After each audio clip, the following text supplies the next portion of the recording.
Edén caído. Antes de que el mundo fuera creado, Dios formó un reino invisible, poblado de seres espirituales, ángeles, querubines y otras criaturas extraordinarias que le servían en diferentes capacidades. Entre ellos había un querubín en particular de esplendor notable, descrito en la visión de Ezequiel como lleno de sabiduría y perfecto en hermosura. Su propósito era noble, adorar a Dios continuamente y guardar su trono en santidad. Sin embargo, dentro de este ser, el orgullo comenzó a echar raíces. La visión del favor de Dios posándose sobre la humanidad despertó celos. Dios había elegido caminar con Adán y Eva en el Edén, concederles autoridad sobre la creación, e incluso planeaba que la humanidad algún día gobernara sobre las obras de sus manos, incluido el reino angélico. Para un querubín poderoso, esto era intolerable. No podía aceptar que criaturas frágiles y carnales fueran elevadas por encima de él. La envidia y la arrogancia transformaron su devoción en rebelión contra el plan de Dios. La primera acción directa de este querubín caído aparece en el relato del Edén, adoptando la apariencia de una serpiente, o quizás manifestándose a través de un querubín con cualidades serpentinas. Se acercó a Eva con un sutil engaño. Cuestionó el mandato de Dios, sembrando la duda, y luego tergiversó las palabras de Dios, prometiéndole que la desobediencia no traería muerte, sino iluminación divina.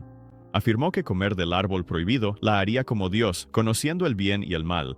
Atraída por la mentira, Eva comió y Adán pronto la siguió. En ese momento, el pecado entró en la humanidad y la perfecta comunión del Edén se rompió.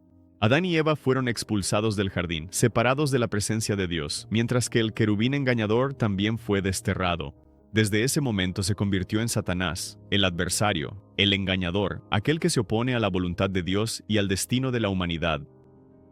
Los hijos de Dios y los Nefilim, muchas generaciones después de Adán y Eva, Satanás instigó otra ola de rebelión entre los seres espirituales que Dios había creado. En el capítulo 6 de Génesis, la Biblia describe cómo los hijos de Dios, una frase que a menudo se usa para referirse a seres angelicales, abandonaron su lugar legítimo y tomaron mujeres humanas como esposas. El resultado de estas uniones antinaturales fueron los Nefilim, descendientes híbridos que crecieron hasta convertirse en gigantes de poder y estatura inusuales. Se hicieron famosos por su poder, pero también infames por su corrupción y violencia. En lugar de guiar a la humanidad hacia la rectitud, estos seres llenaron la tierra de caos y maldad. Este acto estaba muy lejos del diseño de Dios para la creación y se convirtió en una abominación ante sus ojos. Como juicio, Dios tomó a los ángeles que participaron en esta rebelión y los confinó en cadenas de oscuridad, manteniéndolos allí hasta el día final del juicio. La humanidad también fue juzgada por su parte al abrazar la maldad. Dios envió el gran diluvio, borrando casi toda la vida en la tierra y preservando solo a Noé y su familia, quienes caminaron con él en fe. Sin embargo, en este juicio, una figura quedó libre, el propio Satanás. Él continuó su misión, sin ataduras y activo en el engaño a la humanidad. La antigua tradición judía luchaba con la pregunta de qué fue de los Nefilim después del diluvio. Debido a que no eran completamente humanos ni completamente angélicos, sus espíritus no tenían un lugar natural al que ir. Surgió la creencia de que, después de que sus cuerpos físicos perecieron, los espíritus inquietos de los Nefilim permanecieron en la tierra. Estos seres errantes se convirtieron en lo que la escritura más tarde llama espíritus inmundos o demonios. A diferencia de los ángeles que sirven o se rebelan bajo la autoridad del cielo, estos espíritus sin cuerpo anhelan una morada y atormentan a la humanidad. A partir de este momento, Satanás obtuvo un ejército demoníaco organizado, lo que le permitió difundir la corrupción de manera más directa en las vidas y sociedades humanas. La Torre de Babel. Después del diluvio, cuando los descendientes de Noé se multiplicaron, la humanidad una vez más se apartó de Dios. En lugar de esparcirse por la tierra en obediencia a su mandato, el pueblo se unió en desafío. En la llanura de Sinar, comenzaron a construir una torre enorme que se elevaría hasta los cielos. Esta Torre de Babel era más que un simple proyecto de construcción. Era un símbolo del orgullo humano y la autoexaltación, un intento de alcanzar la grandeza aparte de Dios. Al buscar hacerse un nombre a sí mismos, rechazaron el nombre del Señor que había salvado a sus antepasados del diluvio. Dios juzgó esta rebelión confundiendo su lenguaje para que ya no pudieran cooperar. La población unificada se fracturó en grupos, cada uno con su propia lengua, y fueron dispersados por toda la faz de la tierra. Pero las escrituras insinúan que algo más profundo ocurrió en el reino invisible. No solo las naciones fueron divididas física y lingüísticamente, sino que también fueron puestas bajo la supervisión de seres espirituales. En lugar de ser gobernadas directamente por el Creador, a cada nación se le asignó un gobernante espiritual, a menudo llamados los hijos de Dios. Este arreglo creó una oportunidad crucial para Satanás. Él utilizó este sistema para desviar la devoción humana lejos de Dios y hacia estos gobernantes espirituales, quienes se convirtieron en objetos de adoración. Lo que comenzó como supervisión pronto se transformó en idolatría. Las naciones exaltaron a sus guardianes celestiales como seres divinos, construyendo templos, ofreciendo sacrificios y moldeando culturas enteras en torno a la adoración falsa. Desde el panteón de Mesopotamia hasta los dioses de Egipto y los cultos de fertilidad de Canaán, cada civilización antigua llevaba la marca de la influencia de Satanás. A través de ídolos y rituales, los demonios estaban detrás de estos llamados dioses, robando la reverencia que le pertenecía al único Dios verdadero. De esta manera, Satanás afianzó su control sobre naciones y culturas, estableciendo sistemas globales de religión falsa que perduraron durante siglos. Egipto y el faraón. Cuando Israel creció y se convirtió en un pueblo numeroso dentro de Egipto, Satanás despertó el temor en el corazón del faraón. El gobernante egipcio temía que los hebreos pudieran levantarse con fuerza, así que los esclavizó con trabajos brutales. Pero la influencia de Satanás fue más allá. El faraón ordenó que todos los niños hebreos recién nacidos fueran asesinados, en un intento de cortar el linaje elegido de Dios antes de que pudiera cumplir sus promesas. Esto fue más que opresión política, fue un esfuerzo calculado por parte del adversario para borrar el pacto. Gente, el pueblo de Faraón lo trataba como divino, y las escrituras incluso lo comparan con un gran dragón. Una perra, imagen bíblica ligada a Satanás. El emblema de la serpiente en la corona del faraón evocaba la serpiente del Edén, mostrando que su reinado estaba guiado por la oscuridad. Dios envió 10 plagas sobre Egipto. Cada plaga no fue una destrucción aleatoria, sino un ataque directo contra los dioses de Egipto. Cuando el Nilo se convirtió en sangre, el dios Hapi quedó demostrado como impotente. La plaga de ranas humilló a la diosa Heket. La muerte del ganado reveló la debilidad de Hathor. Cada plaga expuso a otra deidad falsa y mostró la autoridad inigualable de Dios. A través de estos actos, Dios no solo estaba liberando a su pueblo, sino también desmantelando el sistema demoníaco que mantenía a Egipto en esclavitud. La resistencia del faraón reveló la determinación de Satanás de oponerse a Dios, pero cada señal y prodigio demostró que solo el Señor era soberano. En el Éxodo, el intento de Satanás de aplastar a Israel fue frustrado, y el nombre de Dios fue proclamado entre las naciones. El cuerpo de Moisés. Después de que Moisés murió en el monte Nebo, las escrituras nos cuentan algo extraordinario en el libro de Judas. Miguel, el arcángel, disputó con el diablo por el cuerpo de Moisés. La Biblia no revela todos los detalles, pero que Satanás buscara el cuerpo del siervo de Dios muestra su determinación de interrumpir los propósitos de Dios, incluso más allá de la muerte. Algunos estudiosos sugieren que Satanás pudo haber querido usar el cuerpo de Moisés como herramienta de engaño, tal vez para desviar a Israel haciéndose pasar por su líder en una falsa resurrección o posesión. Otros argumentan que pudo haber intentado impedir que Moisés tuviera un papel profético futuro, ya que algunas tradiciones sostienen que Moisés será uno de los 2 testigos. En los tiempos finales, cualquiera que haya sido el motivo exacto, el conflicto ilustra la oposición implacable de Satanás a los planes de Dios. El cuerpo de Moisés representaba más que un simple cadáver. Simbolizaba el pacto de Dios y su liderazgo sobre Israel. Al contender por él, Satanás reveló su deseo de corromper o interrumpir ese pacto. Sin embargo, Miguel defendió el derecho de Dios, reprendiendo al adversario y asegurando el cuerpo bajo autoridad divina. Este episodio breve pero poderoso nos recuerda que las batallas espirituales invisibles son constantes, incluso en momentos que podríamos pasar por alto, y que los planes de Satanás se extienden a cada rincón de la historia redentora. Gigantes y dioses cananeos. Cuando Israel entró en la tierra de Canaán, descubrieron más que ciudades fortificadas y tribus hostiles. Se encontraron con restos de los Nefilim. Estos gigantes eran manifestaciones físicas de la rebelión angélica anterior, figuras imponentes que inspiraban temor y representaban la oposición al pueblo de Dios. Goliat, el campeón filisteo, era uno de sus descendientes, y su derrota a manos de David fue más que una victoria militar.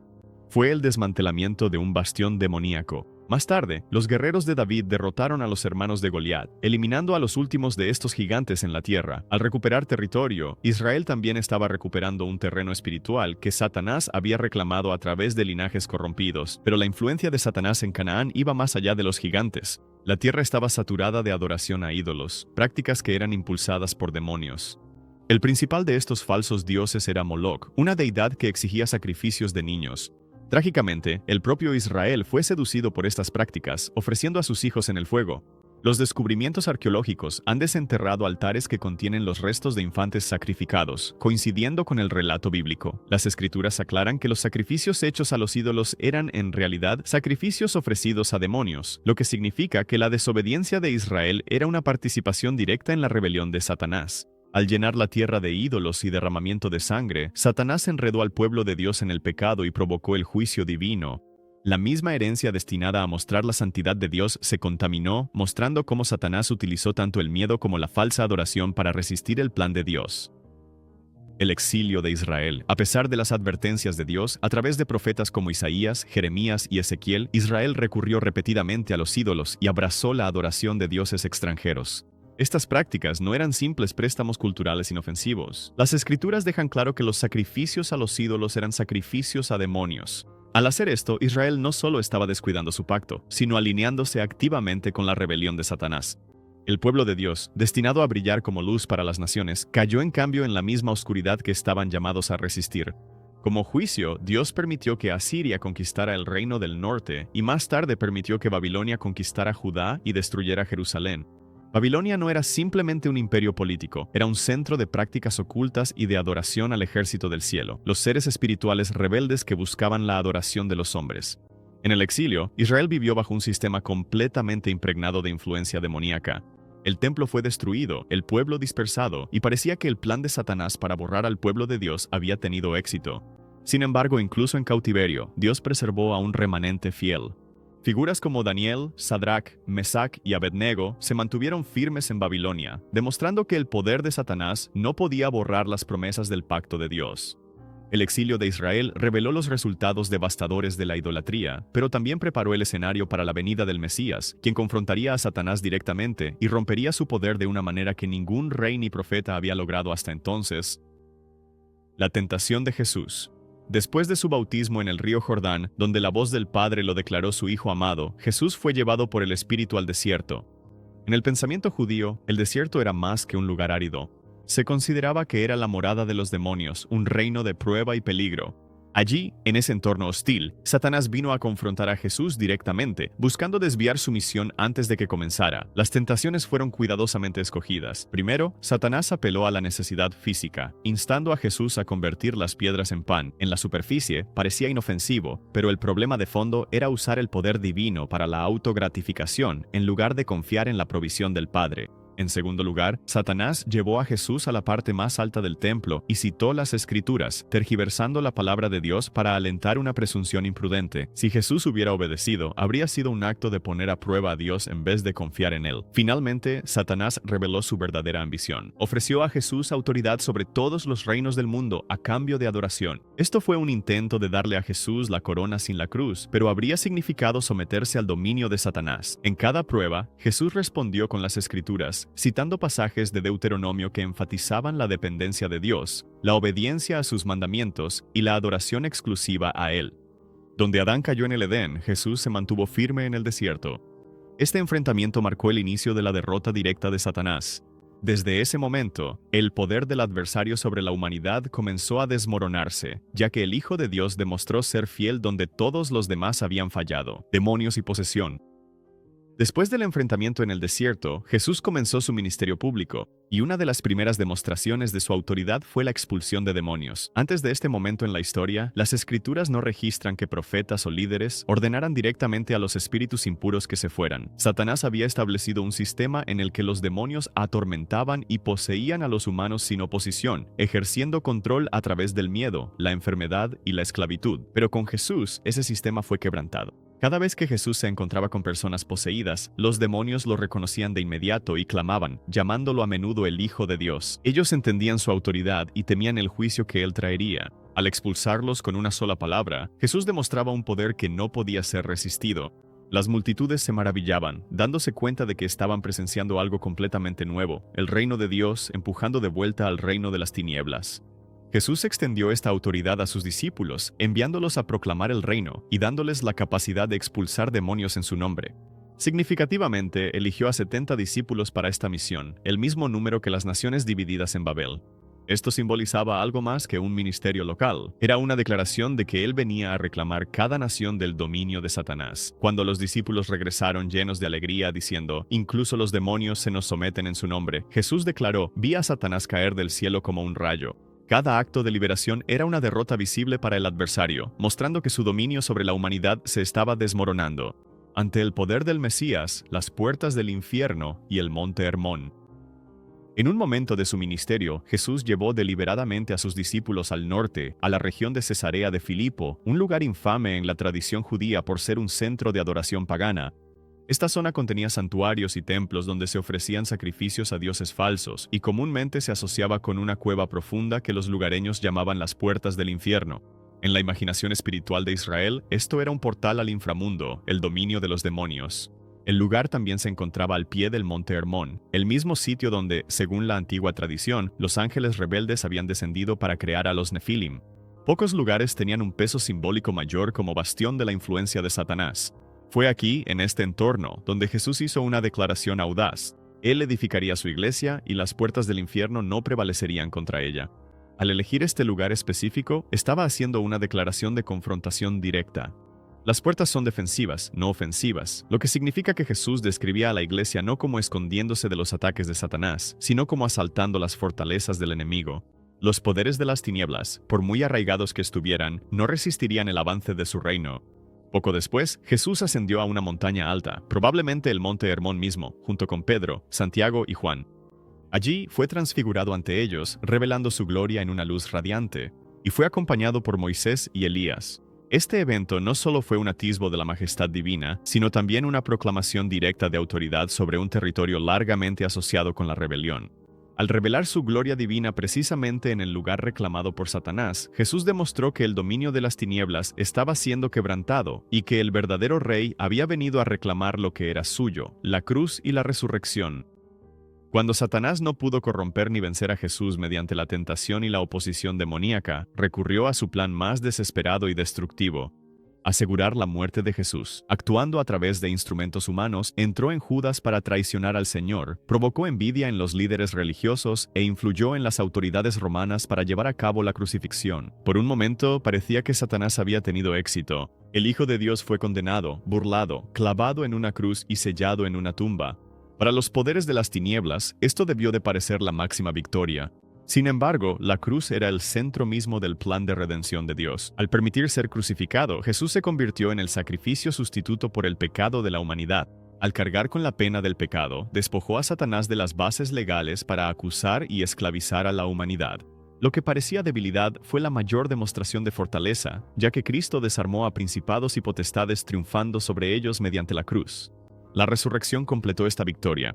Cuando Jesús resucitó de entre los muertos, destrozó el poder de la muerte, que era el arma más poderosa de Satanás. El adversario ya no podía mantener a la humanidad bajo el temor de la tumba. La tumba vacía demostró que la vida había triunfado sobre la muerte y que la autoridad de Satanás había sido quebrantada. Lo que Satanás planeó como su mayor victoria resultó ser el mismo acto que selló su derrota para siempre. Desde ese día en adelante, quedó como un enemigo derrotado, esperando su juicio final. El fin de los tiempos en el Apocalipsis. El libro de Apocalipsis descorre el velo sobre la última etapa de la historia de Satanás. Se le describe como el gran dragón, esa antigua serpiente que engaña a todo el mundo. En los días finales, Satanás dará poder a la bestia y al falso profeta, creando un reino falso que une el poder político, la religión falsa y el engaño. A través de falsos milagros y mentiras persuasivas, llevará a las naciones a la rebelión, exigiendo adoración y desatando una feroz persecución contra quienes permanezcan fieles a Cristo. Por un tiempo, parecerá que su control es total, pero el Apocalipsis deja claro que este ascenso es temporal. En el regreso de Cristo, Satanás será atado y arrojado al abismo por 1000 años, sin poder engañar a las naciones durante el reinado de Cristo en la tierra. Después de este periodo, será liberado por un corto tiempo, reuniendo a las naciones una vez más en una rebelión final contra Dios. Sin embargo, incluso este último intento fracasará de inmediato. Fuego descenderá del cielo, consumiendo a sus fuerzas, y el propio Satanás será arrojado al lago de fuego. Allí, se unirá a la bestia y al falso profeta. Serán atormentados día y noche, por siempre. Este juicio definitivo asegura que la rebelión de Satanás nunca volverá a surgir. Con su destrucción, toda huella de maldad será eliminada. Dios establecerá un cielo nuevo y una tierra nueva, restaurando lo que se había perdido y consumido. La humanidad, redimida y renovada, habitará con Dios en una creación libre de engaño, pecado y muerte. La historia de Satanás termina en una derrota eterna, mientras que el reino de Dios continúa sin fin.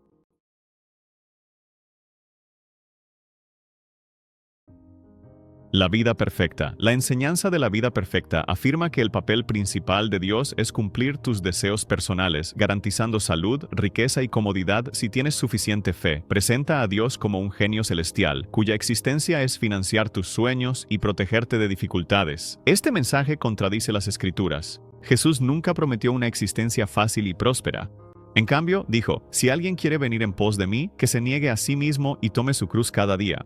Lucas 9, versículo 23. El camino angosto que él describe está marcado por pruebas y oposición, no por un éxito ininterrumpido. Los siervos fieles de la Biblia muestran: Jesús pobre, crucificado; Pablo golpeado, preso y con hambre; Juan fue exiliado. Ninguno disfrutó comodidad constante, pero todos caminaron cerca a Dios. Enseñanza, prosperidad también perjudica a creyentes. Sugerir enfermedad, dificultades, significan falta fe. Realidad: muchos cristianos sinceros orado fervientemente, así soportado dificultades, tal como Jesús Getsemaní, sometiéndose voluntad Padre, incluso cuando significaba sufrir.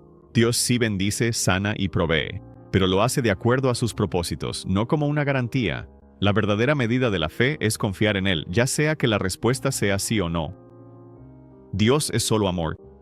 Esta enseñanza se enfoca exclusivamente en el amor de Dios, mientras ignora su justicia, santidad y juicio. Es atractivo porque se siente afirmador y no confrontativo, pero crea una imagen distorsionada de Dios. La Escritura declara que Dios es amor, 1 de Juan 4, 8, pero también lo llama fuego consumidor, Hebreos 12, 29. Y el juez de toda la tierra, Génesis capítulo 18, versículo 25. Eliminar estos atributos es presentar solo la mitad de Dios, lo cual no es Dios en absoluto. La verdadera gracia, según Tito capítulo 2, versículos 11 al 12, instruye a los creyentes a negar la impiedad y vivir rectamente en este mundo presente. La gracia no es una licencia para pecar. Es el poder para ser libres del dominio del pecado. Cuando las iglesias se niegan a predicar sobre el arrepentimiento, la santidad o la realidad del juicio, dejan a las personas con una falsa seguridad de que pueden permanecer en el pecado y aún así estar bien con Dios. Jesús mismo enseñó que no todo el que le llama Señor entrará en el reino de los cielos, sino solo aquellos que hacen la voluntad del Padre. Mateo capítulo 7, versículo 21. El amor verdadero dice la verdad sobre el pecado y llama a las personas a la transformación. Cualquier mensaje que omita esto deja a los oyentes sin preparación para el Dios que un día juzgará a cada persona según su justicia. Reglas extra. El legalismo añade requisitos humanos al evangelio, tratándolos como condiciones para salvación o madurez espiritual. Es el evangelio fariseo de tradiciones humanas, listas de desempeño y reglas rígidas que van más allá de las escrituras. Ejemplos incluyen afirmar que una persona no es salva hasta ser bautizada, insistir que el Espíritu Santo está ausente a menos que alguien hable en lenguas, o exigir observancia de ciertos días o rituales para ser aceptable ante Dios. Aunque el bautismo, los dones espirituales y las disciplinas son valiosos, no son la base de la salvación. Efesios capítulo 2, versículos 8 al 9, lo deja claro: por gracia habéis sido salvos por fe, no por obras, para nadie se gloríe. El peligro es que el legalismo traslada la confianza de obra de Cristo al desempeño personal. Puede producir orgullo en quienes cumplen las reglas y condenación para quienes no lo hacen. Jesús advirtió en Mateo 15, 6, 9 que las tradiciones pueden anular la palabra de Dios, reemplazando la obediencia con ritual vacío. El ladrón en la cruz demuestra que la salvación viene solo por arrepentimiento y fe. Sin rituales, registro de buenas obras. Las buenas obras, fruto de la salvación, no su fundamento. Agregar requisitos al evangelio lo convierte en un sistema que no puede salvar. Negación de la plena divinidad o humanidad de Cristo. Falsas enseñanzas reducen a Jesús a un profeta, maestro moral o ser creado, mientras otras afirman parecía humano. Ambas niegan verdades esenciales sobre su naturaleza. La Escritura presenta a Jesús como Dios y hombre. Juan capítulo 1, versículo 1 dice: en el principio era el Verbo, y el Verbo estaba con Dios, y el Verbo era Dios. El versículo 14 añade: y el Verbo se hizo carne y habitó entre nosotros. Colosenses capítulo 2, versículo 9 afirma: en Cristo habita plenitud de la deidad. Negar su divinidad le quita la autoridad y el poder para salvar, ya que solo Dios puede soportar la pena completa por el pecado. Negar su humanidad elimina su capacidad de ser nuestro sustituto, ya que el sacrificio por el pecado tenía que ser humano. Hebreos capítulo 2, versículos 14 al 17, explica que Él se hizo como nosotros en todo para hacer expiación por nuestros pecados. Los apóstoles advirtieron contra las enseñanzas que distorsionan quién es Jesús. Primera de Juan 4, versículos 2 y 3, dice que cualquiera que no confiesa que Jesucristo ha venido en carne, no es de Dios. Seguir a un Cristo que no es completamente divino y completamente humano es seguir a un falso Cristo que no puede salvar.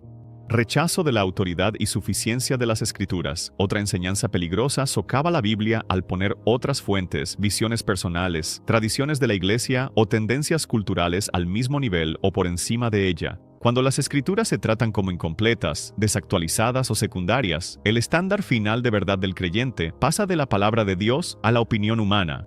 Esto deja a la Iglesia vulnerable al engaño. 2 Timoteo 3:16 a 17 enseña que toda la Escritura es inspirada por Dios y útil para enseñar, para reprender, para corregir y para instruir en justicia, a fin de que los creyentes estén equipados para toda buena obra. La Biblia no es solo un recurso entre muchos, es el fundamento dado por Dios para la fe y la práctica. El mismo Jesús sostuvo la autoridad del Antiguo Testamento, diciendo repetidamente, escrito está. Confrontar la falsedad y la tentación. Cualquier enseñanza, revelación o tradición contradiga o añada a la palabra de Dios debe ser rechazada. Proverbios 30:5-6 advierte: toda palabra de Dios es verdadera. No añadas a sus palabras, reprenderá y mentiroso. La suficiencia de las Escrituras significa que contiene todo lo necesario para la salvación, la vida piadosa y el discernimiento. Confiar plenamente en ella protege a la Iglesia de ser influenciada por invenciones humanas y mantiene a Cristo, no a la cultura, en el centro. Universalismo. El universalismo enseña que el amor de Dios asegura que toda persona finalmente será salvada, independientemente del arrepentimiento o la fe en Cristo. Esta idea apela a la compasión humana, pero contradice directamente las propias palabras de Jesús. En Mateo 7, versículos 13 al 14, Él dice que el camino a la vida es angosto y pocos lo encuentran. Juan 3, versículo 18, advierte que quienes no creen ya están condenados. Y Mateo 25, versículo 46, habla de castigo eterno para los injustos. Hechos 4, versículo 12, declara: no hay salvación en ningún otro, porque no hay otro nombre bajo el cielo dado a la humanidad por el cual debamos ser salvos. El universalismo elimina la necesidad de la cruz y la urgencia del Evangelio. Si todos se salvan, la muerte sacrificial de Cristo es innecesaria y la evangelización pierde sentido. La Escritura enseña que la vida eterna se concede solo a quienes se arrepienten y creen en el Evangelio. Marcos 1:15, Romanos 3:25, 10, 9, 10. Rechazar esta verdad deja a las personas bajo una falsa seguridad de que están a salvo cuando no lo están. El amor de Dios es real, pero actúa en perfecta unidad con su santidad y justicia. Aquellos que rechazan la salvación de Cristo enfrentarán el juicio sobre el que Él advirtió repetidamente. Al rechazar la ley moral de Dios, el antinomianismo malinterpreta la gracia como un permiso para vivir sin restricciones morales. Afirma que la obediencia a los mandamientos de Dios es innecesaria, ya que la salvación es por gracia. Esta distorsión es tan peligrosa como el legalismo porque niega el poder transformador del Evangelio. Judas, versículo 4, advierte sobre aquellos que convierten la gracia de nuestro Dios en inmoralidad y niegan a Jesús. Mientras que en Cristo somos liberados de la ley, no estamos liberados de la santidad. Jesús dijo: si me amáis, guardad mis mandamientos. Juan 14, versículo 15. Pablo explica que los creyentes cumplen la ley de Cristo, Gálatas 6, versículo 2, mediante la obediencia guiada por el Espíritu. Los mandamientos morales de Dios, como la honestidad, la pureza sexual, el perdón y el amor, reflejan su carácter y siguen siendo obligatorios para su pueblo. El antinomianismo produce iglesias donde el pecado no es confrontado y la formación de discípulos está ausente. Las Escrituras muestran que la verdadera fe produce obras coherentes con el arrepentimiento. Hechos 26:20, Santiago 2:17. La gracia no solo perdona, sino que también transforma. Un evangelio sin llamado a vida santa está incompleto, y quienes predican tal mensaje corren el riesgo de llevar a personas a separación eterna de Dios bajo la ilusión de libertad, negación de la resurrección corporal. Esta enseñanza afirma que Jesús no resucitó físicamente muertos, presentando la resurrección como algo meramente espiritual o simbólico. Tal negación elimina el fundamento mismo de la fe cristiana. Pablo lo deja claro en 1 Corintios 15, versículo 17. Si Cristo no ha resucitado, vuestra fe es vana. Todavía estáis en vuestros pecados. La resurrección no es una creencia opcional. Es la prueba central de que Jesús es el Hijo de Dios y de que su sacrificio fue aceptado por el Padre. Los evangelios registran que la tumba estaba vacía y que Jesús se apareció físicamente a sus discípulos. Lo tocaron, comieron y vieron las cicatrices. Lucas, capítulo 24, 39-43. Juan, capítulo 20, versículo 27. Estos encuentros confirman que la resurrección fue corporal, no imaginaria. Negar la resurrección también destruye la esperanza del creyente. Esperanza para el futuro. Romanos, capítulo 8, versículo 11, promete que el mismo Espíritu que resucitó a Jesús dará vida a nuestros cuerpos mortales. Si la resurrección de Jesús se reduce a un símbolo, la garantía de nuestra propia resurrección se derrumba. Los apóstoles trataron esta verdad como algo innegociable porque, sin ella, el Evangelio pierde tanto su poder salvador como su promesa suprema de vida eterna. Muchos caminos hacia Dios. El pluralismo religioso enseña que todas las religiones son caminos igualmente válidos para llegar a Dios. Presenta a Jesús como una de muchas opciones espirituales en lugar de como el único Salvador. Esto se opone directamente a su propia afirmación en Juan 14, versículo 6. Yo soy el camino, la verdad y la vida. Nadie viene al Padre sino por mí. Los apóstoles repitieron esta exclusividad declarando en Hechos 4, versículo 12, que no hay salvación en ningún otro. El pluralismo puede sonar tolerante, pero le quita al Evangelio su urgencia y su carácter único. Si todos los caminos llevan a Dios, la cruz se vuelve innecesaria y la muerte de Cristo se reduce a solo una expresión cultural más de la espiritualidad. La Biblia presenta de manera consistente un solo camino de salvación, el arrepentimiento hacia Dios y la fe en Jesucristo. Hechos capítulo 20, versículo 21. Esta enseñanza ignora la realidad de que las religiones enseñan visiones opuestas sobre Dios, el pecado y la salvación. No pueden ser todas verdaderas. Aceptar el pluralismo es rechazar la autoridad de Jesús y el claro mensaje de las Escrituras. La fe cristiana se basa en la convicción de que solo Cristo ha reconciliado a la humanidad con Dios mediante su muerte y resurrección, y que fuera de Él no hay salvación. La prosperidad a través del pecado. Esta enseñanza afirma que Dios bendecirá incluso la desobediencia deliberada si produce éxito visible, influencia o crecimiento. A menudo aparece en ministerios o vidas personales donde la avaricia, la deshonestidad o el compromiso moral se excusan como estrategias para lograr un objetivo mayor. En la práctica, trata los métodos pecaminosos como aceptables si parecen promover la obra de Dios. Las Escrituras son claras en que la bendición de Dios nunca viene a través del pecado. Proverbios 28, versículo 13 dice, «El que encubre sus pecados no prosperará, pero el que los confiesa y se aparta de ellos halla misericordia».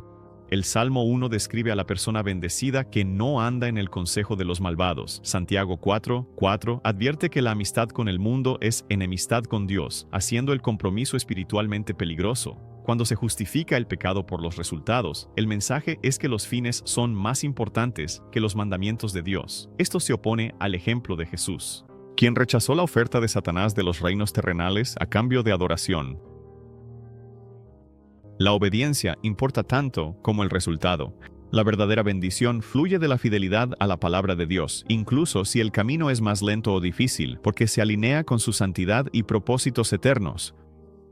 La salvación basada en obras enseña que las personas pueden ganar la vida eterna a través de buenas acciones, rituales religiosos o esfuerzo moral, sin depender plenamente del sacrificio de Cristo. Aunque esto puede fomentar la moralidad externa, contradice la verdad central del Evangelio de que la salvación es un regalo de gracia. Romanos 3:20 dice, «Por las obras de la ley, ningún ser humano será justificado delante de él». Efesios 2:8-9 refuerza que somos salvos por gracia mediante la fe, no por obras, para que nadie se gloríe. Esta enseñanza es peligrosa porque traslada la confianza de Jesús al esfuerzo propio. Puede producir orgullo en quienes creen haber hecho lo suficiente y desesperación en quienes no pueden. La Biblia enseña que incluso nuestras mejores obras están manchadas por el pecado, Isaías 64:6, y no cumplen el estándar perfecto de Dios. Las buenas obras sí tienen un lugar en la vida cristiana, pero como evidencia de la salvación, no como el medio para obtenerla. Santiago, capítulo 2, versículo 17, explica que la fe sin obras está muerta, lo que significa que la fe genuina produce obediencia. El orden importa, somos salvos solo por la fe, y esa fe dará como resultado obras. Invertir este orden destruye el Evangelio y deja a las personas confiando en sí mismas en lugar de en Cristo. Negación del regreso de Cristo y el juicio final. Algunas enseñanzas rechazan o reinterpretan la segunda venida de Jesús, afirmando que es puramente simbólica o que el mundo mejorará gradualmente hasta que el reino de Dios se realice plenamente sin su regreso personal. Otros minimizan o niegan la realidad del juicio final, presentando a Dios como alguien que nunca hace justicia contra el pecado. La Escritura habla claramente sobre estos eventos. Hechos 1:11 registra la promesa del ángel de que Jesús volverá de la misma manera en que lo han visto ir al cielo. 2 Pedro 3:3-4 advierte que los burladores cuestionarán su venida, pero afirma que el día del Señor llegará de manera inesperada. Apocalipsis 19:11-16 describe su regreso como un evento visible y decisivo en el que juzga y hace la guerra con justicia. Negar el regreso de Cristo elimina la urgencia de estar preparados y de vivir en santidad. Jesús les dijo a sus seguidores que estén atentos porque no saben el día ni la hora de su venida. Mateo 24, versículos 42-44. Ignorar el juicio final es pasar por alto pasajes como Hebreos 9, versículo 27, que dice que está establecido que el hombre muera una sola vez y después de esto el juicio. La promesa del regreso de Cristo y la realidad del juicio son motivadores esenciales para la perseverancia, la obediencia y la proclamación del Evangelio hasta que Él venga.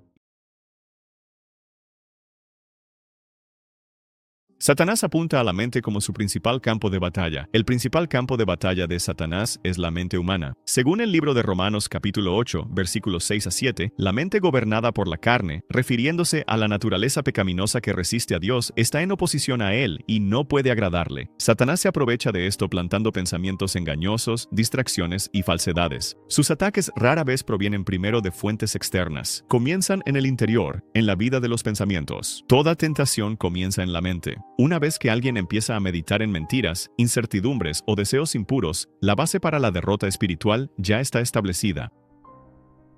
Él señala lo que te falta para crear descontento. Satanás frecuentemente comienza llamando la atención sobre lo que no tienes. Este fue el método que usó con Eva en el jardín. Aunque estaba rodeada de abundancia, él dirigió su atención al único árbol que Dios había prohibido. Este enfoque transforma el deseo natural en insatisfacción. En lugar de recordarte todo lo que has recibido, Satanás resalta aquello que te falta, despertando un deseo que lleva a salirte de la voluntad de Dios. Él ataca cuando eres más vulnerable. Satanás es estratégico y espera los momentos de vulnerabilidad para lanzar sus ataques. Cuando tienes hambre, estás molesto, aislado o agotado. Estos estados emocionales y físicos reducen la resistencia a la tentación. Cuando Jesús ayunó durante 40 días, Satanás lo tentó para que convirtiera las piedras en pan. Ese momento fue elegido intencionalmente. De la misma manera, cuando estás agotado, Satanás sugiere atajos o soluciones falsas para aliviar el malestar, a menudo a costa de la obediencia a Dios. Él siembra dudas sobre la palabra de Dios. Una de las estrategias más destructivas de Satanás es sembrar dudas sobre la verdad de las Escrituras. Hizo esto con Eva al decir, ¿de verdad Dios dijo eso? Como se registra en el libro de Génesis, capítulo 3, versículo 1. Esta forma sutil de ataque erosiona la confianza en las instrucciones de Dios. Una vez que alguien cuestiona incluso una sola parte de la palabra de Dios, Satanás aprovecha esa apertura para expandir aún más la duda. Eventualmente, esto conduce a una obediencia reducida, una confianza que se desvanece y una redefinición del pecado. Te atrapa en debates y racionalizaciones. Satanás a menudo arrastra a las personas a discusiones que desafían la verdad moral clara. En lugar de enfrentar la tentación directamente, él invita a la racionalización. Cuando Jesús fue tentado, respondió firmemente con, está escrito. No hubo discusión. Satanás prefiere que reemplaces la verdad inmutable de Dios por una interpretación personal. Por ejemplo, convertir un no harás en un probablemente no deberías debilita la fuerza moral de los mandamientos de Dios. Cuanto más se racionaliza, más cerca se está de la desobediencia. Él utiliza el engaño para redefinir el mal. El engaño es uno de los métodos principales de Satanás. Consiste en presentar algo dañino como bueno o inofensivo. Jesús se refirió a él como la fuente de todas las mentiras en el libro de Juan 8, versículo 44. Satanás distorsiona la realidad cambiando la forma en que se etiqueta el mal comportamiento.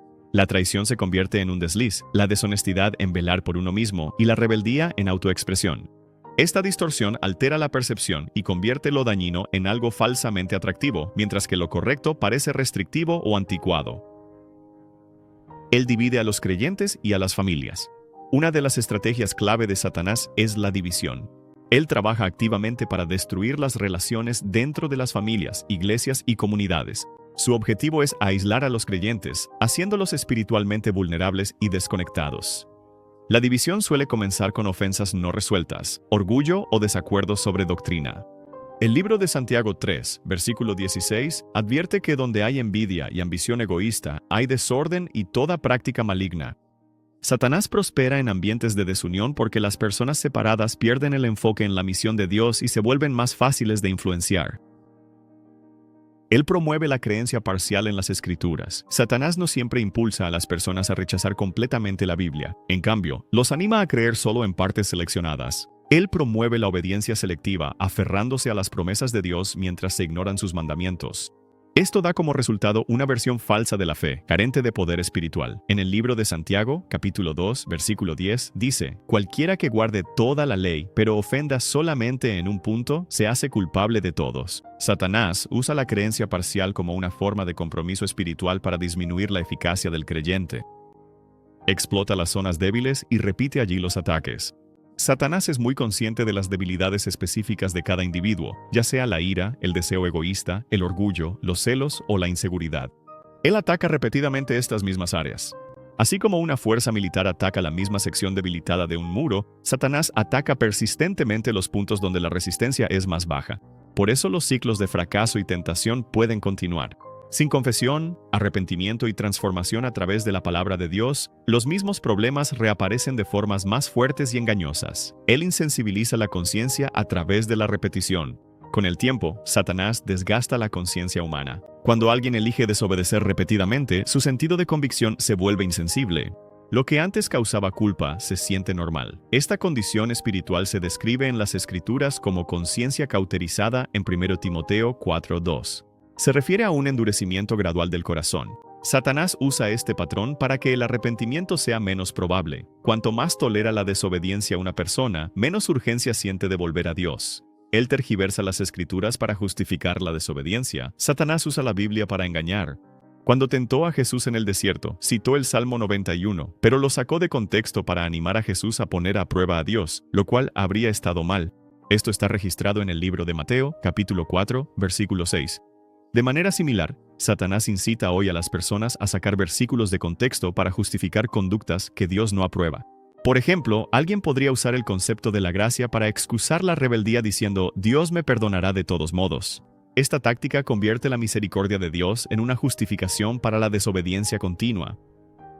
Él fomenta la comparación y la envidia. Otra estrategia común es llevar a las personas a compararse con los demás. Esto provoca celos, rivalidad y desánimo. Cuando las personas se enfocan en lo que otros tienen, ya sea éxito, apariencia o relaciones, pierden la gratitud y la paz. La segunda carta a los Corintios, capítulo 10, versículo 12, advierte contra esta práctica, calificándola de insensata. Satanás utiliza la comparación para erosionar la satisfacción y sembrar división, además de mantener a las personas dependientes de las opiniones y la aprobación del mundo en lugar de Dios. Él hace que la desobediencia parezca no tener consecuencias. Satanás oculta el verdadero costo de ir en contra de Dios. Él promueve la falsa idea de que la rebeldía no tiene consecuencias duraderas. Cuando tentó a Eva, le dijo: «No morirás», como está registrado en el libro de Génesis, capítulo 3, versículo 4. Esta mentira aún circula hoy en día, dando a entender que el compromiso moral no tiene un precio real. En Gálatas 6:7, «No engañen, Dios no es burlado, todo lo que el hombre siembre, eso cosechará». Satanás encubre principio, presentando satisfacción inmediata, ocultando el daño a largo plazo. Él usa normalización cultural para debilitar convicción. Satanás insensibiliza sociedades enteras al normalizar el mal por medios de comunicación, entretenimiento, educación y legislación. Con el tiempo, la exposición constante a comportamientos que se oponen a los estándares de Dios transforma la forma de pensar del público. Lo que antes era claramente inaceptable se vuelve tolerado y luego celebrado. El libro de Isaías, capítulo 5, versículo 20, advierte: «Ay de los que llaman al mal bien y al bien mal». Esta estrategia no solo engaña a los individuos, sino que también corrompe a generaciones enteras al cambiar la base de la comprensión moral. Él promete de más y cumple de menos. Cada oferta que hace Satanás es engañosa, envuelta en un placer temporal. Él afirma traer felicidad, pero conduce a la tristeza. Promete libertad, pero resulta en cautiverio. Ofrece ganancia, pero termina en pérdida. Este patrón es especialmente visible en los comportamientos adictivos. Lo que comienza como placer rápidamente se convierte en esclavitud. El libro de Proverbios, capítulo 14, versículo 12, advierte: Hay camino que al hombre le parece derecho, pero su fin es camino de muerte. Satanás siempre disfraza el engaño para que parezca deseable, pero nunca cumple lo que promete. Él te tienta a actuar independientemente de Dios. Satanás a menudo anima a las personas a actuar por su cuenta sin buscar la dirección de Dios. Él promueve la autosuficiencia en lugar de la oración. Cuando Jesús fue tentado, Satanás lo instó a convertir piedras en pan, invitándolo a satisfacer una necesidad legítima fuera de la voluntad de Dios. De la misma manera, los creyentes son tentados a tomar decisiones basadas en el miedo, el orgullo o la impaciencia, en lugar de buscar a Dios. El libro de Proverbios, capítulo 3, versículos 5 y 6, nos enseña a confiar plenamente en el Señor y no apoyarnos en nuestro propio entendimiento. Satanás se opone a esto instándote a confiar en ti mismo. Él fomenta la justificación por las circunstancias. Satanás tienta a las personas a ver sus circunstancias como razones válidas para hacer lo incorrecto. El malestar emocional, el trato injusto o las necesidades insatisfechas se usan como justificación para la desobediencia. Por ejemplo, alguien podría excusar la deshonestidad en el trabajo debido a que se siente mal pagado o aferrarse a la amargura porque fue tratado injustamente. Satanás tergiversa el propósito de las pruebas, que Dios pretende usar para refinar el carácter, y las convierte en excusas para la rebelión. El libro de Santiago, capítulo 1, versículos 13 al 15, aclara la diferencia. Dios prueba fortalecer, Satanás tienta destruir. La justificación del pecado nunca es válida ante Dios. Él intenta socavar tu identidad en Cristo. Satanás intenta incansablemente que los creyentes olviden quiénes son en Cristo. Él constantemente saca a relucir fracasos pasados, remordimientos y defectos. Apocalipsis, capítulo 12, versículo 10, lo describe como el acusador de los seguidores de Cristo. Su objetivo es infundir vergüenza e indignidad, incluso en aquellos que ya han sido perdonados. Quiere que los creyentes vivan como si todavía estuvieran atados a su pasado. Pero Romanos 8:1 afirma, ahora pues, ninguna condenación hay para los que están en Cristo Jesús. Satanás quiere impedir que las personas caminen en la identidad y autoridad espiritual que Dios les ha dado. Él te presiona para que cedas en pequeños incrementos. Satanás rara vez comienza con una rebelión obvia. En cambio, él fomenta pequeños compromisos que parecen inofensivos. Descuidar la oración, ignorar la convicción, tolerar contenido cuestionable o guardar silencio cuando se debe decir la verdad. Estos pasos debilitan la alerta espiritual. Con el tiempo, cosas que antes parecían incorrectas comienzan a parecer normales. Efesios 4:27 advierte, no le den oportunidad al diablo. Incluso un pequeño compromiso, si no se corrige, puede convertirse en la puerta de entrada a un mayor fracaso espiritual. Él usa el miedo para controlar y paralizar. El miedo es una de las armas más poderosas de Satanás. Lo utiliza para bloquear la obediencia, suprimir el valor y debilitar la fe. El miedo al rechazo, a la pérdida o a lo desconocido, impedir que los creyentes entren plenamente en la voluntad de Dios. Segunda de Timoteo 1:7 dice que Dios no nos ha dado un espíritu de temor, sino de poder, de amor y de dominio propio. El miedo que domina y limita no proviene de Dios. Satanás usa tácticas para detener el progreso espiritual y silenciar el testimonio personal. Fomenta la demora y postergación en la obediencia. Satanás sabe que no puede eliminar la verdad, así que tienta a las personas a retrasar su respuesta a ella. En lugar de rechazar abiertamente la convicción de Dios, él impulsa a posponerla. Hazlo después. Espera un mejor momento. O aún no estás listo. Este enfoque es espiritualmente dañino porque retrasar la obediencia es lo mismo que desobedecer. La carta de Santiago, capítulo 4, versículo 17, dice, aquel que sabe hacer lo bueno y no lo hace, le es pecado. Al fomentar la vacilación, Satanás bloquea el crecimiento, el arrepentimiento y la transformación. Él imita la luz espiritual para engañar. Satanás se presenta como un ángel de luz para disfrazar sus intenciones. La segunda carta a los Corintios, capítulo 11, versículo 14, revela que él imita la verdad espiritual para desviar a las personas.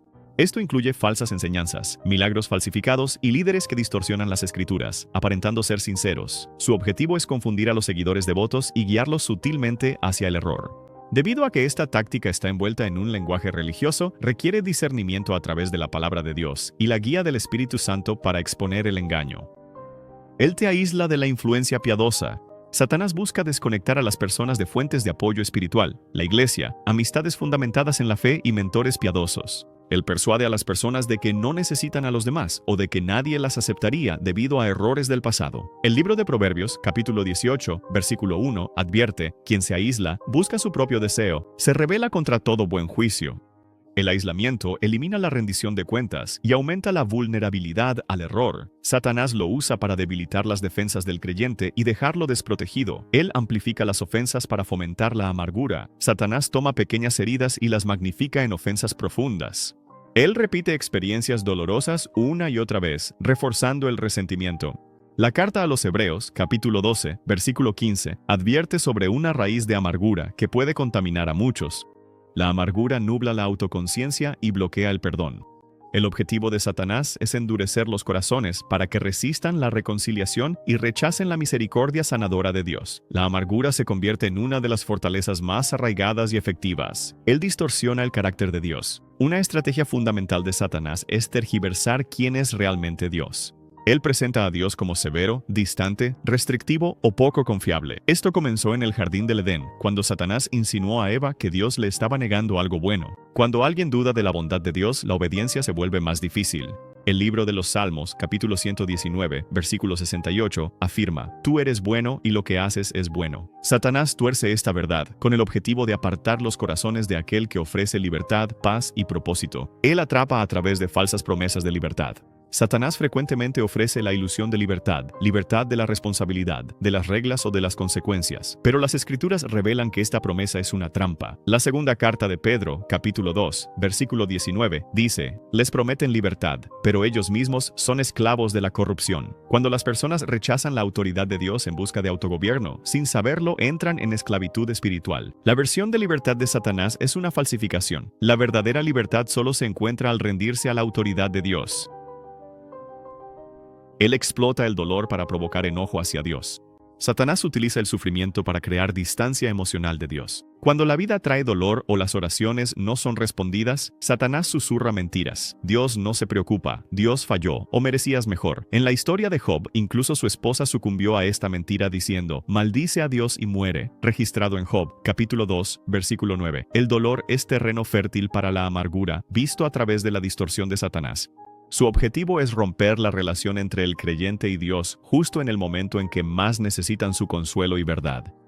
Él fomenta el ocultamiento en lugar del arrepentimiento. Cuando una persona cae en pecado, Satanás a menudo impulsa el ocultamiento en vez de la confesión. Él promueve la vergüenza, el secreto y el miedo a ser expuesto. Esto refleja el momento en que Adán y Eva se escondieron en el jardín después de haber desobedecido a Dios. Pero el libro de Proverbios, capítulo 28, versículo 13, declara: «El que encubre sus pecados no prosperará, pero el que los confiesa y se aparta alcanzará misericordia». Satanás quiere que las personas permanezcan en la oscuridad, donde la culpa crece y el arrepentimiento se retrasa. Sacar el pecado a la luz mediante la confesión es el único camino hacia la sanidad y la restauración. Él multiplica las distracciones para adormecer el enfoque espiritual. Satanás a menudo utiliza la distracción para socavar el crecimiento espiritual. No siempre utiliza cosas obviamente pecaminosas. Utiliza cosas buenas o neutrales que consumen tiempo y atención. El entretenimiento, la ocupación constante, la sobrecarga de información y el ruido de las redes sociales. En el Evangelio de Lucas, capítulo 10, versículos 41 al 42, Jesús le dice a Marta que está preocupada y distraída por muchas cosas, pero solo una es necesaria.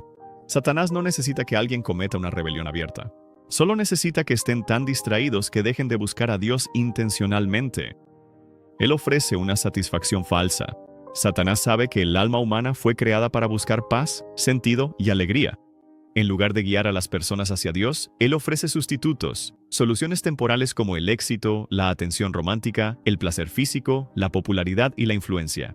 Estas cosas pueden calmar el corazón por un momento, pero nunca lo satisfacen por completo. El libro de Jeremías, capítulo 2, versículo 13, describe esta condición como cambiar la fuente de aguas vivas por cisternas rotas que no pueden contener agua. Las alternativas de Satanás parecen satisfactorias por un instante, pero dejan a las personas vacías, secas y abiertas a un engaño aún más profundo. Él imita la convicción con la condenación. Satanás distorsiona la verdadera voz de la convicción reemplazándola por la condenación. La convicción del Espíritu Santo es específica y restauradora. Corrige el comportamiento mientras ofrece esperanza y la invitación a volver a Dios. La condenación, en cambio, es vaga, acusatoria y desesperanzadora. El libro de Apocalipsis, capítulo 12, versículo 10, llama a Satanás el acusador de nuestros hermanos y hermanas. Él habla mentiras al corazón diciendo: «Eres imperdonable, no eres digno», incluso después de que alguien se ha vuelto a Dios. Esta táctica busca detener el crecimiento y alejar a las personas de la gracia de Dios. Él magnifica la aprobación del mundo por encima de Dios. Satanás impulsa a las personas a buscar la aprobación social en lugar de Dios. Él asocia el valor con aplausos, popularidad y reconocimiento. En Juan 12:43, Jesús critica a quienes amaban la alabanza de las personas más que la de Dios. Cuando alguien prioriza la aprobación humana, la obediencia a la verdad se vuelve una carga. La táctica de Satanás facilita comprometer las convicciones para seguir siendo aceptado en círculos mundanos. Él se burla del juicio de Dios para debilitar el santo temor. Satanás intenta borrar la verdad bíblica del juicio de Dios presentándolo como algo antiguo, severo o meramente simbólico. Él promueve la idea de que un Dios amoroso nunca permitiría consecuencias por la desobediencia. Pero el libro de Hebreos, capítulo 9, versículo 27, dice: Está establecido que el hombre muera una sola vez, y después de esto, el juicio. Al eliminar la responsabilidad del pensamiento, Satanás fomenta actitudes despreocupadas hacia el pecado. Este temor erosionado resulta en pérdida de arrepentimiento y disminución de la adoración genuina. Etiqueta la obediencia como legalismo. Una de las tácticas más sutiles de Satanás es redefinir la obediencia a Dios como algo rígido u opresivo. Él llama legalismo a la fidelidad y extremismo a la santidad.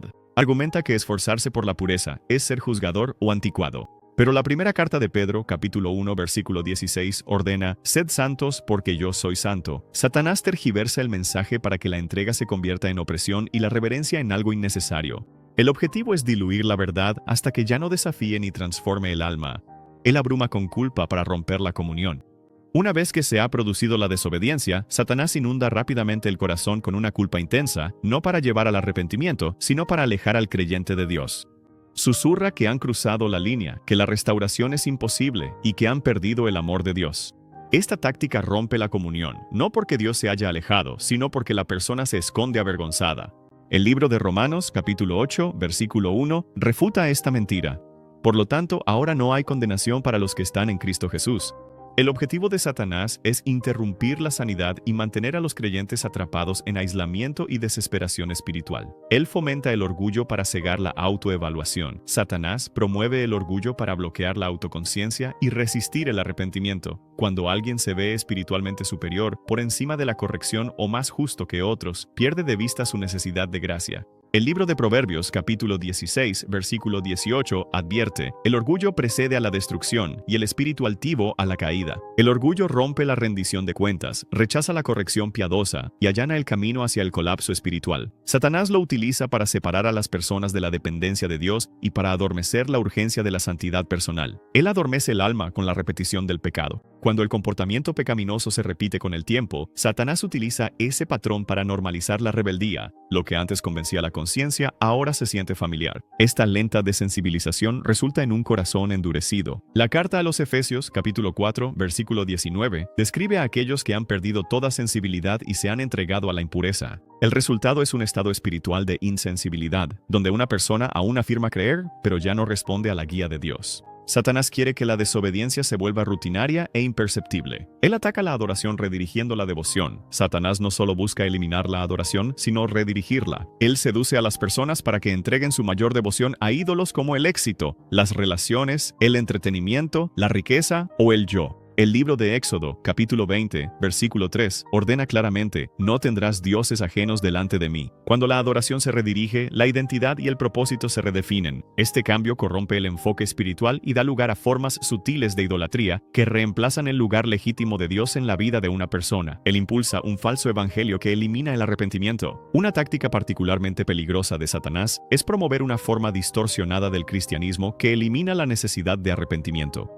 Este falso evangelio ofrece perdón sin transformación, vida eterna sin sumisión y gracia sin entrega. La carta a los Gálatas, capítulo 1, versículos 6 a 8, condena cualquier evangelio que no sea el entregado por Cristo y sus apóstoles. La versión de Satanás calma la conciencia, pero deja el alma sin redimir. Llena las reuniones de personas que profesan creer, pero que nunca han nacido de nuevo espiritualmente. En última instancia, él busca destruir el alma a través de la incredulidad. Cada táctica de Satanás busca un fin: la separación eterna de Dios por incredulidad. Ya sea distracción, mentiras, compromiso u orgullo, el destino es el mismo. En Juan 10:10, Jesús dice: El ladrón solo viene a hurtar, matar y destruir. El deseo de Satanás es que las personas perezcan en incredulidad, engañadas, endurecidas y confiando en cualquier cosa que no sea la obra salvadora de Cristo. Baal. Baal era el dios principal de los cananeos y los fenicios, ampliamente reconocido como una deidad de la tormenta, la fertilidad y la agricultura. Su nombre significa señor o amo en las lenguas semíticas occidentales, lo que refleja su papel como figura dominante en el culto pagano. En la Biblia, Baal se convierte en el símbolo máximo de la idolatría, alejando la devoción de Israel de Yahvé. Su culto fue fuertemente promovido por el rey Acab y la reina Jezabel, quienes importaron las prácticas de adoración fenicias a Israel y las institucionalizaron. Esto generó un conflicto directo con los profetas de Yahvé, especialmente con Elías. En el Monte Carmelo, Elías desafió a 450 profetas de Baal a demostrar la realidad de su Dios, invocando fuego sobre su sacrificio. A pesar de sus oraciones y rituales frenéticos, Baal permaneció en silencio. En contraste, Yahvé envió fuego del cielo de inmediato, consumiendo el sacrificio, el altar e incluso el agua que lo rodeaba. Este relato subrayó la impotencia de Baal en comparación con el Dios viviente.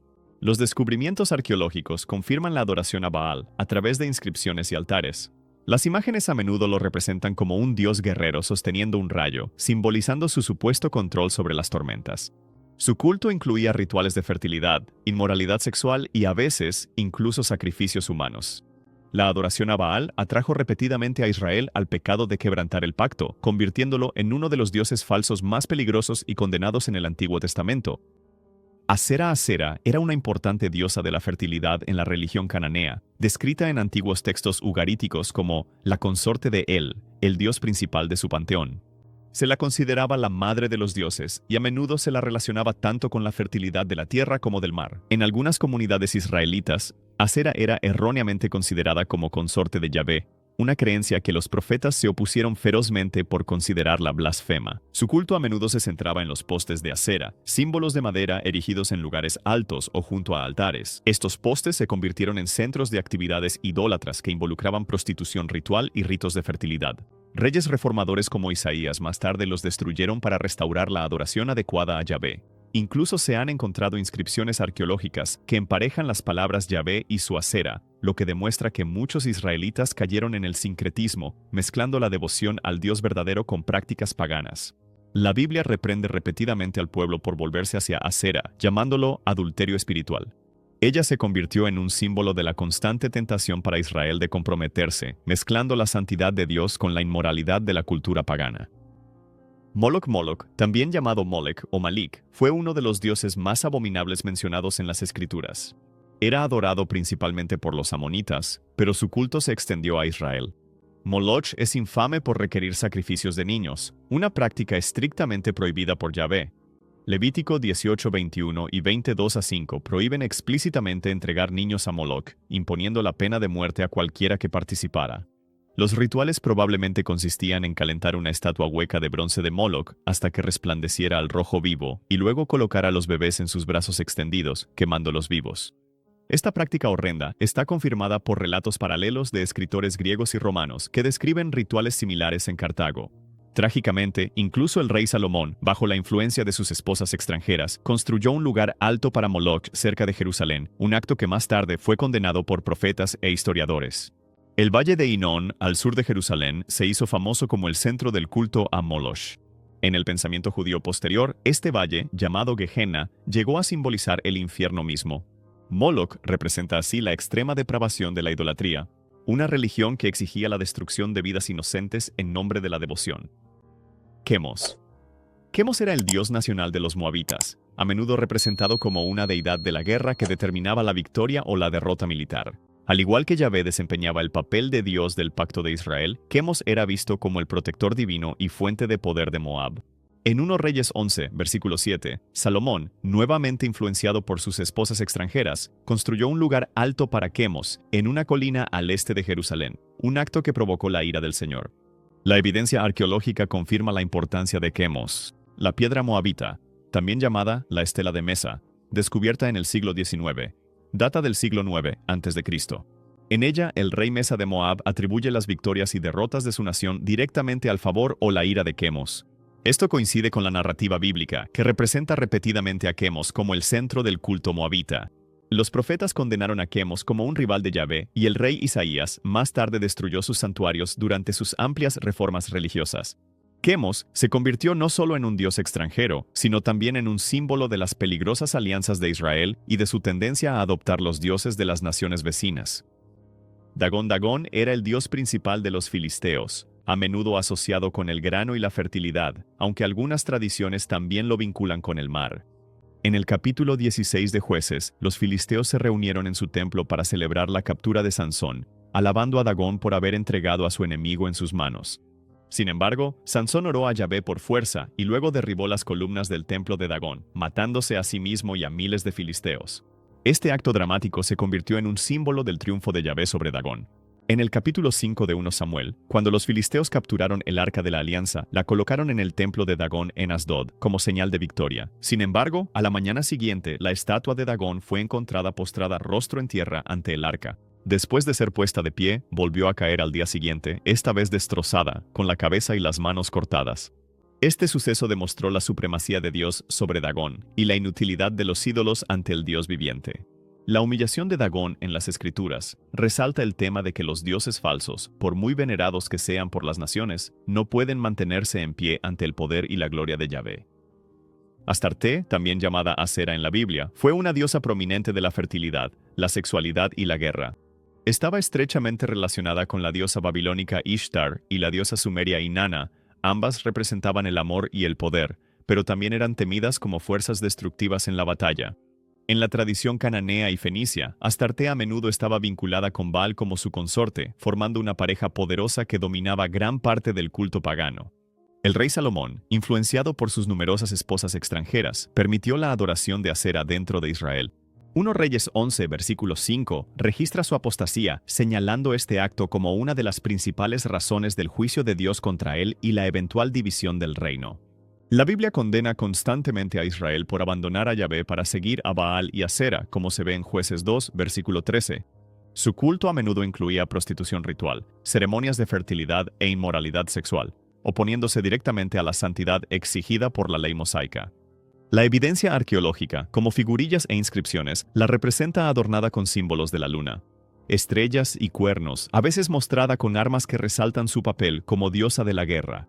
En la teología bíblica, Astarte representa una de las seducciones más persistentes que atrajeron repetidamente a Israel hacia la idolatría y la infidelidad al pacto. Bel y Nebo eran las deidades principales de Babilonia, cada una simbolizando el poder religioso y político del imperio. Bel, un título que significa señor, se aplicaba a menudo a Marduk, el dios supremo de Babilonia. Marduk era considerado el creador del universo y el patrón de la gran ciudad de Babilonia, encarnando su fuerza militar y su dominio cultural. Su gran templo, Esedila, se erigía como un monumento a su culto y al poder del imperio babilónico. Nebo, también llamado Nabu en los textos babilónicos, era el dios de la sabiduría, la escritura y el destino. A menudo se le representaba sosteniendo un cálamo, simbolizando su papel como escriba de los dioses y como aquel que inscribía el destino humano. Nebo estaba estrechamente asociado con la ciudad de Borsippa, donde su templo era un centro de formación de escribas y devoción religiosa.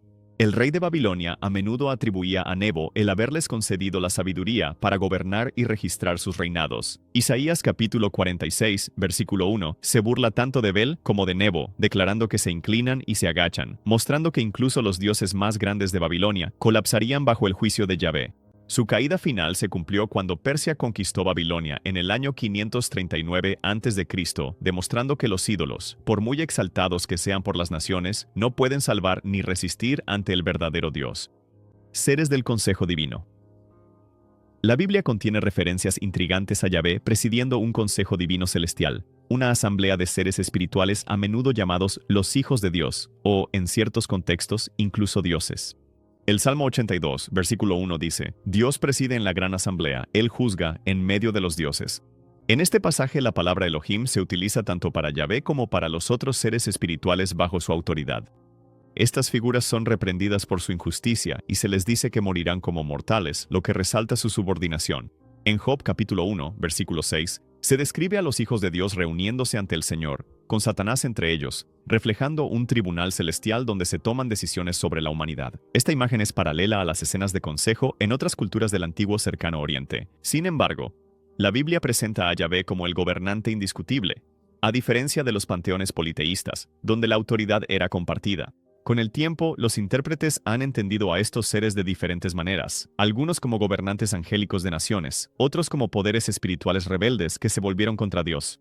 La Biblia afirma que, aunque estos seres espirituales existen, permanecen bajo el mando supremo de Yahvé, mostrando que el monoteísmo en Israel no era la negación de las realidades espirituales, sino la afirmación de la soberanía absoluta de Dios sobre ellas. Nefilim. Los Nefilim son algunas de las figuras más misteriosas de las Escrituras, mencionados en el capítulo 6 de Génesis, versículos 1 al 4, y en Números capítulo 13, versículo 33. Se los describe como la descendencia de los hijos de Dios y las hijas de los hombres. Muchos intérpretes entienden esto como ángeles caídos que tomaron esposas humanas, produciendo una raza híbrida de gigantes o guerreros poderosos. A estos seres se les llama hombres de renombre, legendarios por su fuerza y violencia. Su presencia está ligada a la gran corrupción de la tierra antes del diluvio, sirviendo como una de las razones por las que Dios trajo juicio sobre la humanidad en tiempos de Noé. Más tarde, cuando los espías israelitas exploraron Canaán, informaron haber visto Nefilim allí y se describieron a sí mismos como langostas en comparación.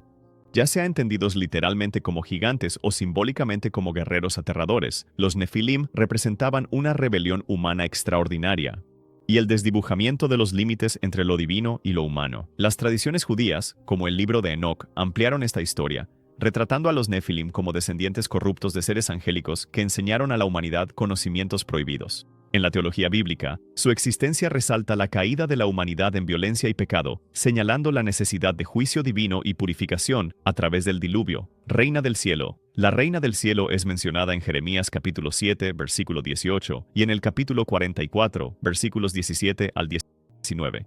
En estos pasajes se describe a la gente de Judá, especialmente a las mujeres, horneando tortas, quemando incienso y derramando ofrendas líquidas para ella. Afirmaban obstinadamente que sus vidas eran prósperas cuando la honraban, y que el desastre solo llegó cuando dejaron de rendirle culto. Aunque la Biblia no la identifica por nombre, la mayoría de los estudiosos creen que la reina del cielo era un título para Ishtar, la diosa babilónica, o para Astarte, la diosa cananea de la fertilidad y la guerra. Ambas eran ampliamente veneradas en el antiguo cercano oriente como diosas madre vinculadas con las estrellas, la luna y los ciclos de la vida. Para los profetas, adorar a la reina del cielo era un acto directo de rebelión contra Yahvé. Simbolizaba el rechazo de Judá al pacto en favor de prácticas paganas.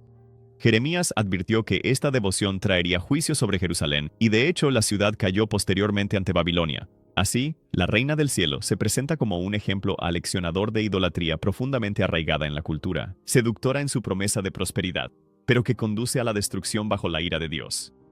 Tamuz era un dios mesopotámico de la fertilidad estrechamente asociado con los ciclos anuales de la vegetación, la muerte y el renacimiento. Su mito lo describía como un dios joven que moría cada año, simbolizando el marchitamiento de los cultivos en la estación seca, y luego volvía a la vida con las lluvias, trayendo renovación y fertilidad a la tierra. En Ezequiel 8, versículo 14, el profeta ve a mujeres en el mismo templo de Jerusalén llorando por Tamuz. Este duelo ritual formaba parte de la conmemoración anual de su muerte, en la que los adoradores lo lamentaban para asegurar su regreso y la renovación de la tierra. Esta práctica era profundamente ofensiva a los ojos de Yahvé, ya que introducía ritos paganos de fertilidad, a menudo ligados a la inmoralidad y la prostitución ritual, directamente en los recintos del templo. Al participar en el lamento por Tamuz, el pueblo de Israel mostró cómo la adoración extranjera se había mezclado con su fe, pervirtiendo incluso los ciclos naturales de la vida en actos de rebelión contra Dios. Por lo tanto, Tamuz representaba más que un mito de fertilidad. Él se erigía como un claro ejemplo de cómo las prácticas culturales, cuando se absorben sin discernimiento, pueden corromper y reemplazar la verdadera devoción a Yahvé. Nisroch es mencionado en 2 Reyes 19:37 e Isaías 37:38 como el dios de los asirios adorado por el rey Sennacherib. Después de la humillante derrota de Sennacherib a manos del Señor, él regresó a su tierra. Mientras adoraba a Nisroch en su templo, Sennacherib fue asesinado por sus propios hijos, quienes lo mataron en el mismo lugar donde buscaba protección. Aunque se sabe poco arqueológicamente sobre Nisroch, muchos estudiosos sugieren que pudo haber sido una forma corrompida de Ninurta, un dios mesopotámico de la agricultura, la guerra y la caza. Independientemente de su identidad precisa, la narrativa bíblica sitúa el templo de Nisroch en el centro de la caída de Asiria. El rey más poderoso de su tiempo, que se jactó contra el Dios de Israel, fue abatido mientras se inclinaba ante su deidad falsa. Este relato resalta la supremacía absoluta de Yahvé sobre el Dios nacional de Asiria y muestra que ningún ídolo puede salvar a su adorador del juicio del Dios viviente. Rimen era el dios sirio de las tormentas, la lluvia y la fertilidad, mencionado en 2 Reyes 5, versículo 18. Después de que Naamán, el comandante sirio, fue sanado de lepra por el profeta Eliseo, se comprometió a adorar solo a Yahvé.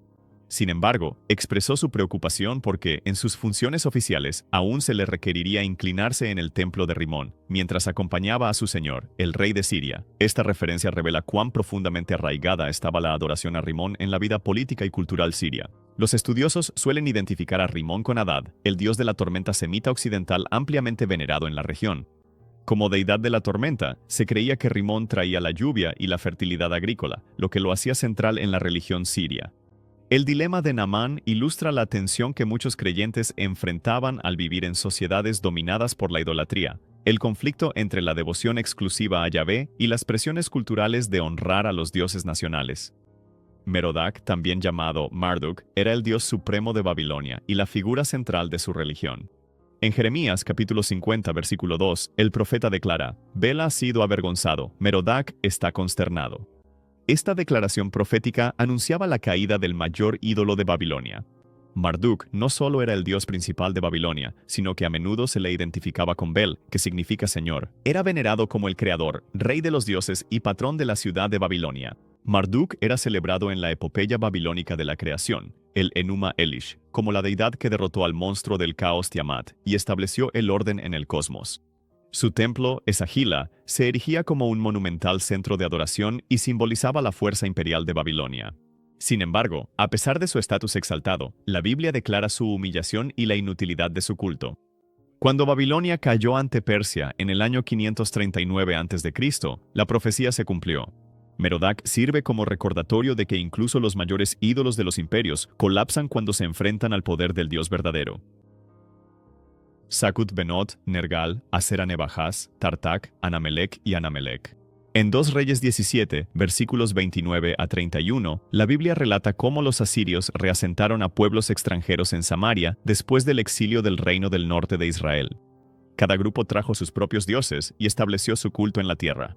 Los hombres de Babilonia hicieron a Sakut Benot, los hombres de Kut hicieron a Nergal, los hombres de Hamat hicieron a Asera, los habitas hicieron a Nebahaz y Tartak, y los sefarbitas hicieron a Anamelec y Anamelec. El culto a Anamelec y Anamelec era especialmente horrendo, ya que exigía el sacrificio de niños por fuego. Estos nombres reflejan un amplio espectro de deidades mesopotámicas, sirias y de otras regiones, cada una vinculada a ciudades y culturas particulares. Al introducirlas en Samaria, los asirios aseguraron que la idolatría se extendiera aún más entre los israelitas, corrompiendo su adoración y profundizando su alejamiento de Yahvé.